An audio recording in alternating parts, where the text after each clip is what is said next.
Welcome to this episode of MyDiabetesHQ Live. Hello, my name is LaPorcha Carter, and I'm the Senior Manager of Chronic Disease Prevention at Harris County Public Health, and I also serve on the core team of Cities Changing Diabetes Houston. Managing diabetes is a lifelong journey with many ups and downs.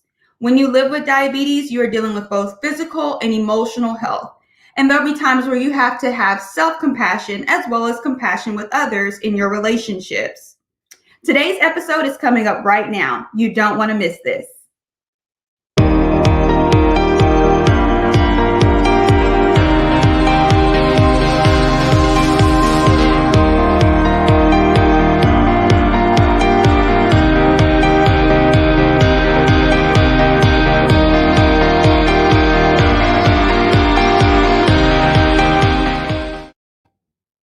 This weekly broadcast is developed and produced by Cities Changing Diabetes volunteers in Houston and Philadelphia.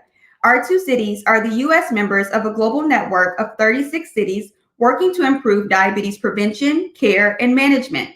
You can learn more about Cities Changing Diabetes by going to citieschangingdiabetes.com. The purpose of MyDiabetesHQ Live is to help people with diabetes and their support teams. I am joined today by Gwen Brehm, Founder and Executive Director, Center for Mind-Body Health, Dr. Gadegbeku, a physician at Drexel University College of Medicine, and Connie, Assiff, Senior Outreach Coordinator at Harris County Public Health. Today's conversation is a follow-up from last week's amazing discussion on mindful self-compassion. Gwen took us through the meaning, physiology, and the three components of mindful self-compassion. We even took a break where we practiced having self-compassion right there on the spot. It was amazing. It was definitely fantastic, and I encourage you to go back and watch that fantastic episode. We want to take it a step further today and explain how mindful self-compassion can impact our relationships and the compassion we show others. So let's get started. Gwen, welcome back. Thank you for coming back to part 2 of the series on mindful self-compassion and diabetes care. So before we shift the conversation, we want to talk about last Saturday. So can you refresh our viewers on what mindful self-compassion is and how it can help people living with diabetes and their caregivers and healthcare providers? Sure. Thank you for having me again today. So mindful self-compassion is a way of approaching yourself and learning how to be your own best friend. It's creating a loving and tender, connected experience with yourself, especially when it involves suffering. So it's made of 3 components. One of them is mindfulness. And that's bringing awareness to the present moment and just being in this moment at this time, even if it is a moment of suffering or discomfort. It's also meeting ourselves and our suffering, all our weaknesses and imperfections with kindness, where we're wishing good things for ourselves, just like we would someone else who might be suffering.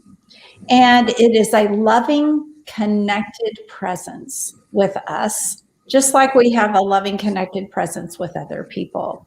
And the 3 components of it are mindfulness, self-kindness, and common humanity. And so we incorporate that in all the skills that we teach. Thank you so much, Gwen, for reminding us of that. So Dr. Gadegbeku, welcome. So you've treated people with diabetes for a long time in your family medicine practice. Can you share some of the emotional ups and downs that you've experienced as a healthcare provider, either dealing with patients or healthcare providers? And then how does that concept of mindful self-compassion resonate with you? Yes, so diabetes management can be challenging for providers, for patients. There are several barriers to, what we consider success. It's a lot of things that are out of our control, but, we as physicians, we have a very typical type of personality where, we're a little competitive. We want things to be perfect. We want things to be good. And, we want to be responsible for the success. So, if a patient is not doing well with their diabetes, we can often internalize that, high, or even if we adjusted a medication and they have low, episodes and, we feel responsible or somebody gets hospitalized.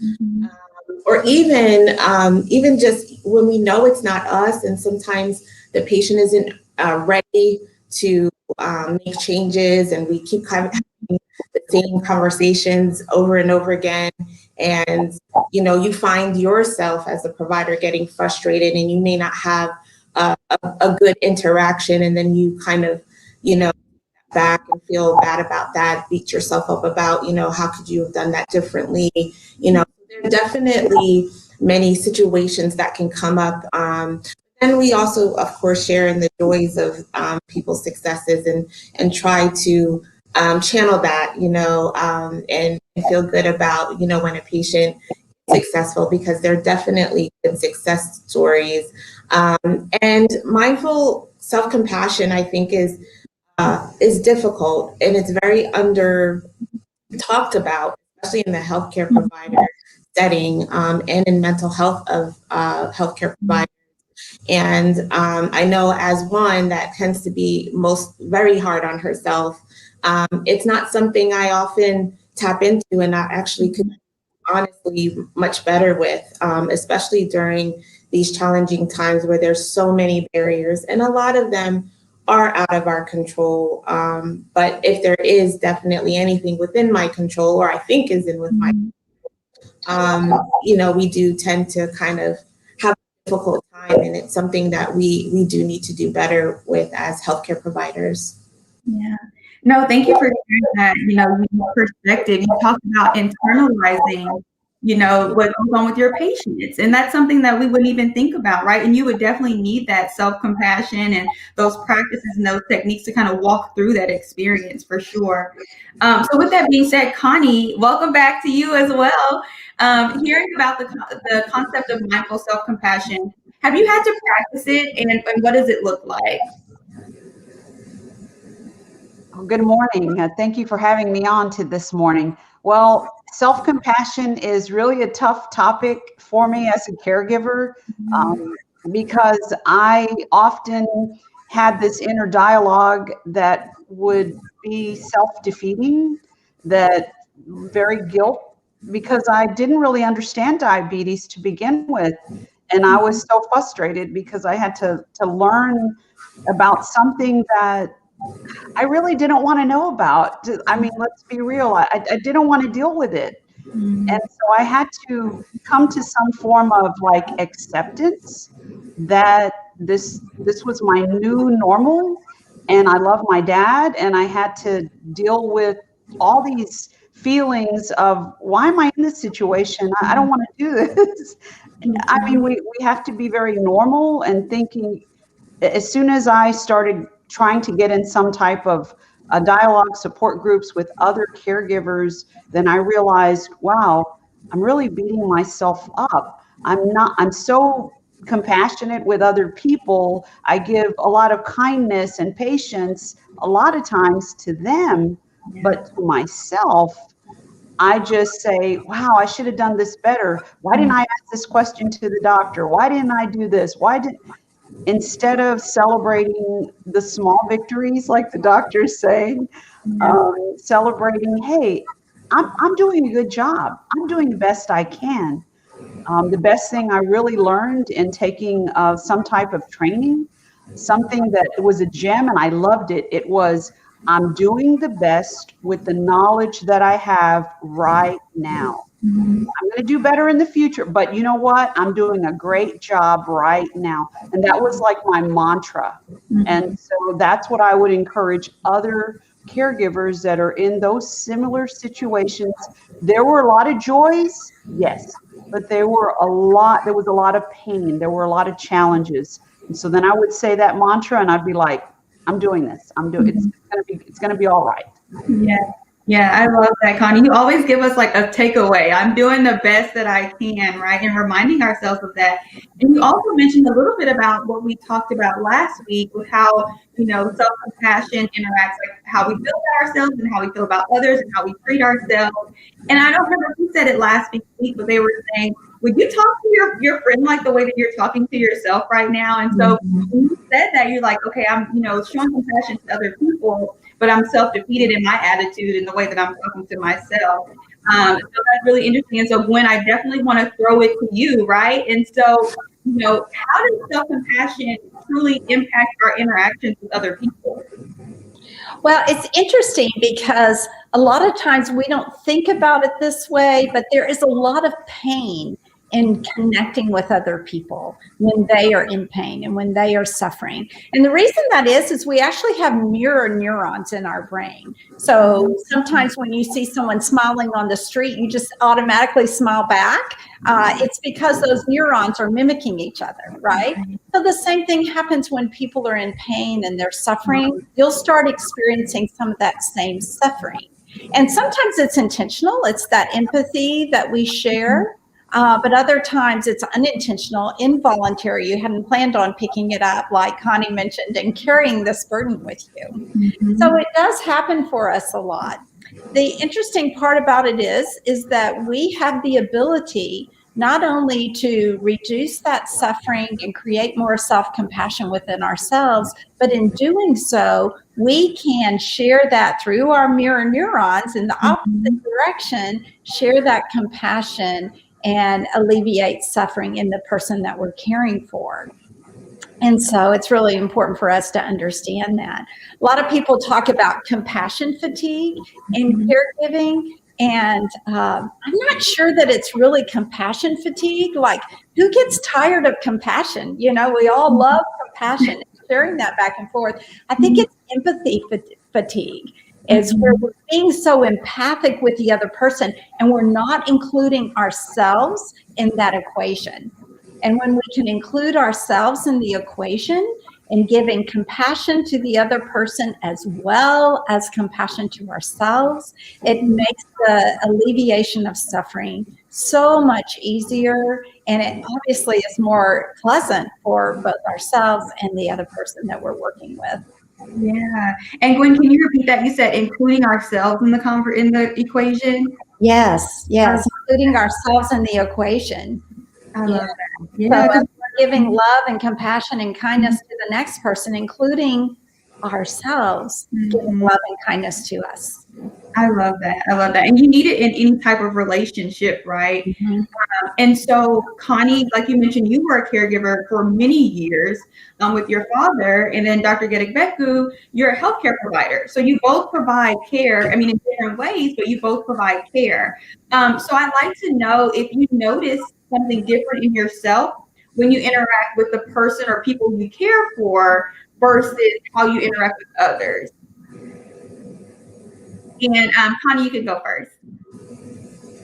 Okay, well, when I didn't have that try to take a moment, take a breath, when I was losing my patience with myself, then I'm just a compassionate person, empathetic with other people. And I was doing all this wonderful things the best that I could. But when I wasn't taking that moment or time for myself, that inner dialogue, then it would just erupt. And I would say things that I didn't intend to say to my dad, to my coworkers, to whomever. It just manifested in ways that it really wasn't my personality. It really wasn't me. But I don't want to say at the end of my rope. It wasn't that. That's why it was so important for me to realize this is this moment and the next moment is going to be something else. It's kind of like being in the moment and realizing, and if there's pain in this moment, maybe the next moment won't be. It sounds a little insane in a way, but we all do this every day. And it's not just in caregiving, it's just in life. We have to just realize that if we're compassionate with ourselves, our whole perspective and outlook on the world, it just changes. I'll be different in the doctor's office, different at work, different with my family. But if I'm not caring for me and putting myself as a priority, it's almost like if I fill myself up, then I can give all that back out, like the good in, good out, something like that. Yeah, that's awesome. And then Dr. Gadegbeku, what about you? You know, do you notice a difference when you're dealing with folks that you are providing care for versus others? Yes, definitely. And that, filling yourself up to pour out. One of my colleagues in a meeting had said this comment: you can't pour from an empty cup, right? Mm-hmm. And we don't even realize many times that our cup is empty as caregivers. We feel like we have this unlimited, no refills needed cup that we're just pouring from. And it does manifest in a lot of things, like impatience, being very short with people, the people that you don't really intend to, right? So it's almost this two personality thing, because you're at work, you're focused on being compassionate, right? That's a perfect job. So you pour in energy to be compassionate and empathetic, especially during this time of COVID. I've definitely noticed this, where it's high stress. People are needing more compassion from you as a provider, for different reasons: anxiety, depression, just challenges related to COVID, related to their health. They're just drawing from you. And, if I'm in another conversation, this actually happened with, a friend, where I was actually in the middle of taking care of somebody, and I got a text message, and I think the way I responded was not favorable to the person. And I didn't mean it to be that way, but it just came off that way. Or not being as patient with people that are asking you questions, especially health related questions, that are like your friends, your colleagues, and these messages. And you may be a little bit short, or even not even wanting to. There's a component of that where you isolate yourself a little bit, because you don't have it to give. And then that self-internalizes again, because and then you feel bad about that. You feel bad about your action, or what you said, or that you're not engaging, or that you're avoiding. And there's that whole thing again. And so I really like the concept of self-talk.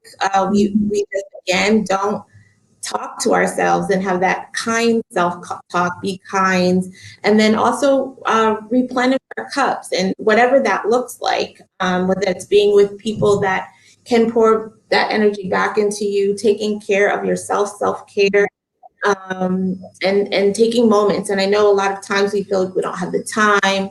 I have been trying to do a little bit better about taking whatever time I can carve out to do those things for self-care, to replenish that cup, so that you can continue to give that compassion. Yes, Dr. Gadegbeku, I know that so many people listen to what you just said and oh my God, that's me, right? Because my mom always talks about pouring from an empty cup as well. And it's as you were explaining it, I'm sure so many people watch, that's me, I have that type of fatigue where I feel I'm giving, and I'm not giving to myself. And I feel that's the foundation of that self-compassion, is giving to yourself like you're giving to other people. So taking that step back, whether it's self-care or doing something you like to do, positive self-talk, so I just feel when you said that, so many people were at home, yep, me too, and so we all experience it. And so Gwen, you did such a great job last week of walking us through a self-compassion technique.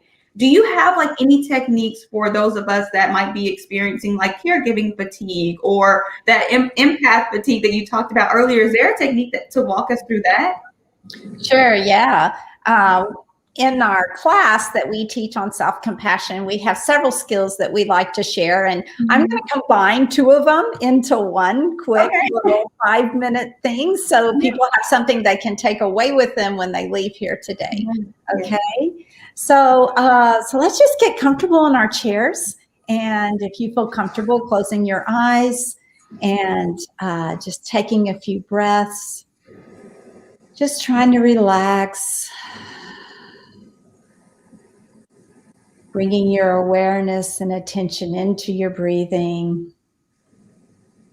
And as I talked about last week, maybe giving yourself a soothing touch, like hands over your heart or your arms wrapped around yourself, just something that brings you some comfort.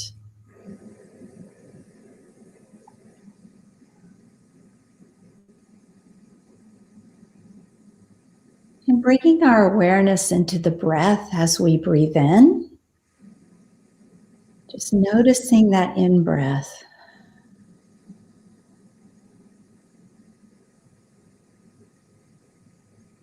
And as you are aware of that in-breath, think about something that you feel like you need right now. Perhaps it's love, or kindness, or acceptance of self. And each time you breathe in that. With each in-breath, you're breathing in something that you really need right now in this moment.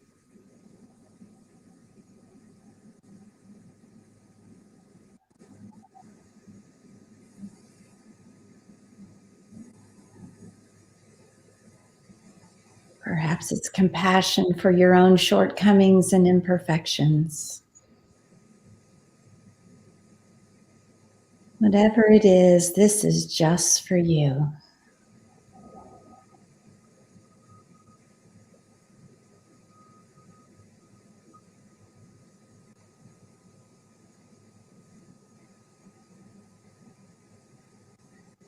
And then thinking about the out-breath or the exhale, bring to mind someone that you're caring for, that you care deeply about. And think about what they may need right now. Perhaps it's also compassion or peace or understanding or love or kindness. Or maybe even something more specific. And with each out-breath or exhale, send that to them.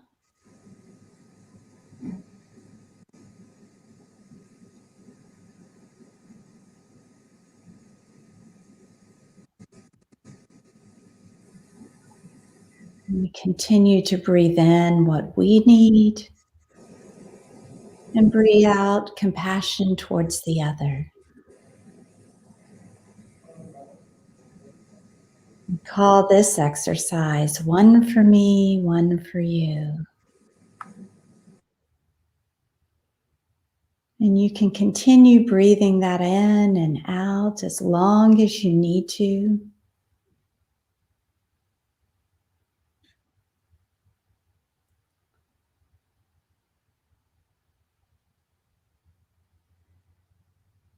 And you may even choose to shift to thinking about this person that you're caring for and recalling the suffering that they're bringing or that they have in their lives.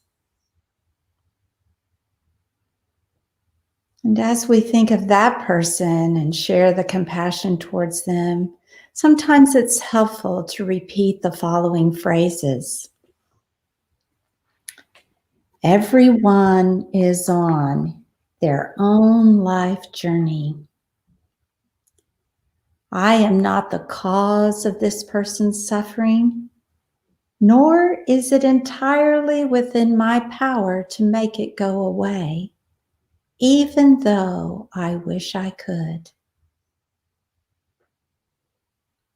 Moments like these can be difficult to bear, yet I may still try to help if I can.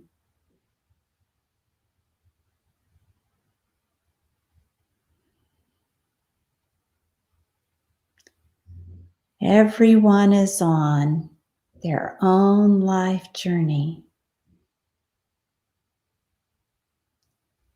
I am not the cause of this person's suffering, nor is it entirely within my power to make it go away, even though I wish I could. Moments like these can be difficult to bear, yet I may still try to help if I can.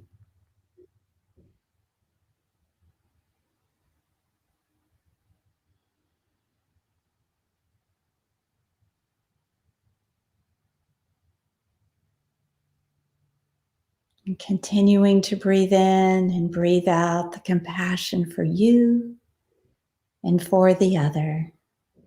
as long as you need.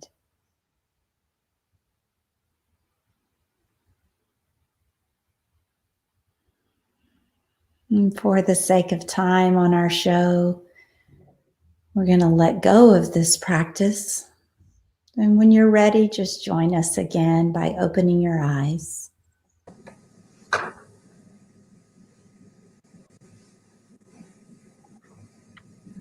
Wow. Gwen, what an amazing exercise. That last week kind of just like had me shook. And then this exercise, you know, the very same, it was very helpful. And I love to hear from Connie and Dr. Gadegbeku, like, how do you guys feel after doing that exercise? Great, wonderful, terrific. I love mindfulness of bringing like all the love to myself, pouring it in, and then pouring it out to my loved one and the people that need it the most. I mean, because it's just wonderful. I love that. What is it called? One in, out? I can't remember. One for me and one for you. And sometimes you can do it one for me and two for you, or 265 for me and one for you, just whatever you need. Right. Yeah. I agree. I feel actually much more relaxed. You know, the mindful thing is just being mindful, just being in the moment, being present. Because even, you know, like I'm in the middle of service and, you know, my mind is wandering, and you don't realize how distracted you are until you do something like this, and you can just be present. And the breathing is so important. I even have an Apple Watch on that notifies me every often to breathe. And I was thinking about how often do I actually ignore it or take that time. But that is something I actually tell my patients to do often, is just take a minute and just breathe. It's amazing how much more relaxed you can get when you start just taking a moment to breathe and be mindful. And then one other thing that came to me with the breathing in and out for me, but out for those that I love, there's something powerful in feeling, sometimes we just feel like a little helpless or hopeless. And it just gave a little bit more that even though it was figurative, but maybe not, I breathed something into the air that I didn't feel that I maybe had or could do for somebody today that I did for them today. And that was powerful to me. I loved, care, compassion to somebody that I may not have been able to talk to today or do something for today, but I did, because I did that. So thank you. No, yeah. I totally agree 100% with everything the both of you said.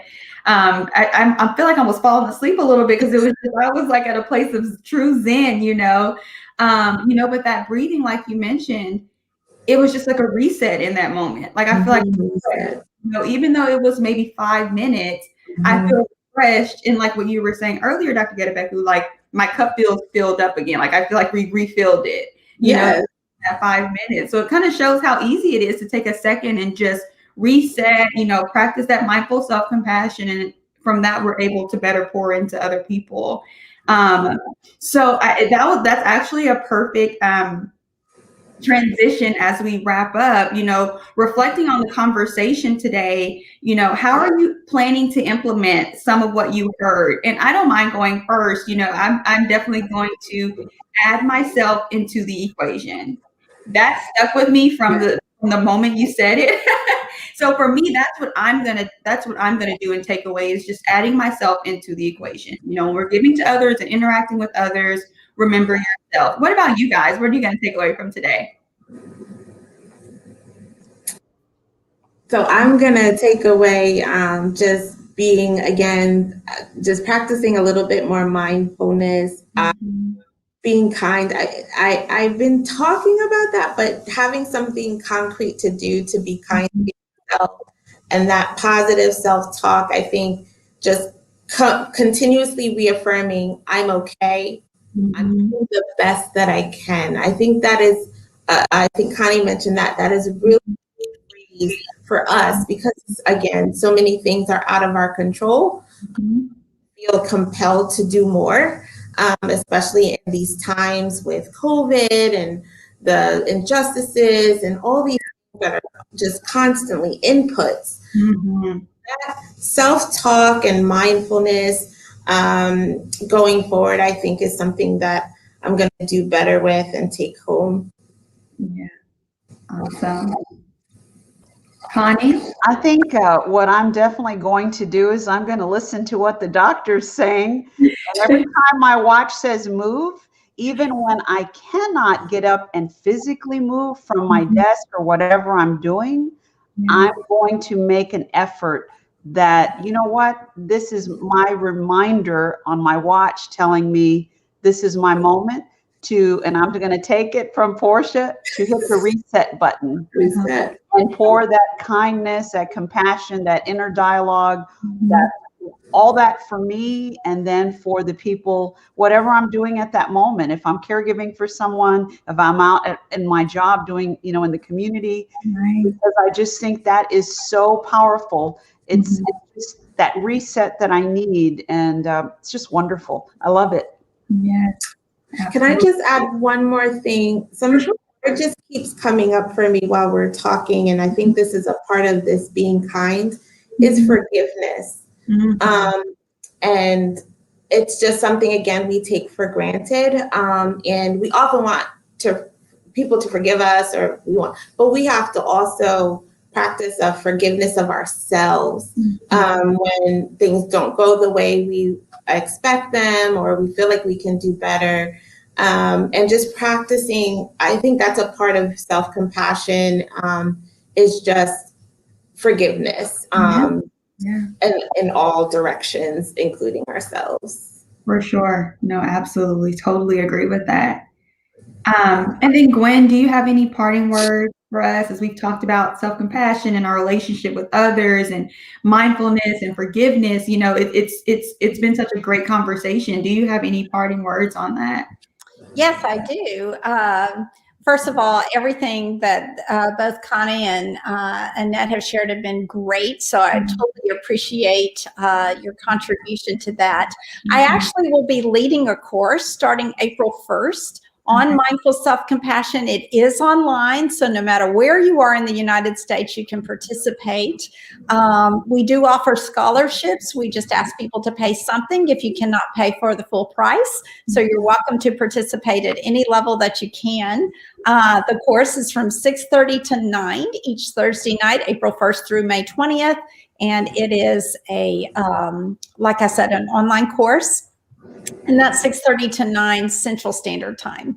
And we teach about 20 different skills in mindful self-compassion, talk about the science behind it, and you don't leave without feeling tremendously awesome each night. And it's stuff that you can do on a regular basis. So it's just on Thursday nights, 6:30 to 9 Central Standard Time. You can contact me at my email that's on the screen, brehm.gwen@att.net. Awesome. Thank you so much, Gwen. And I encourage everyone, I'm telling you, if you didn't do the exercises today, do them. And that'll make you want to dig more into this topic and take that class or a class similar to it. So thank you all so much. You know, thank you, Gwen, again, for continuing the discussion with us on mindful self-compassion and walking us through that technique, and to Dr. Gadegbeku and Connie for sharing your perspectives and, you know, contributing so much to the conversation. I just really enjoyed it today. And then to our viewers, we hope that our conversation will help you not only show compassion to yourself, but to those around you, but make sure you're doing it from a full cup. I had to add that in there. So we have a quick survey on YouTube and Facebook where we would like to get to know your feedback on the program, as well as recommendations for future episodes. So please make MyDiabetesHQ Live better by filling out the survey. And then mark your calendars. We'll be broadcasting every Saturday, 10 a.m. Central Time, 11 a.m. Eastern Standard Time. So our next episode will be next Saturday on the 27th. Thank you for being a part of the MyDiabetesHQ community. See you next time.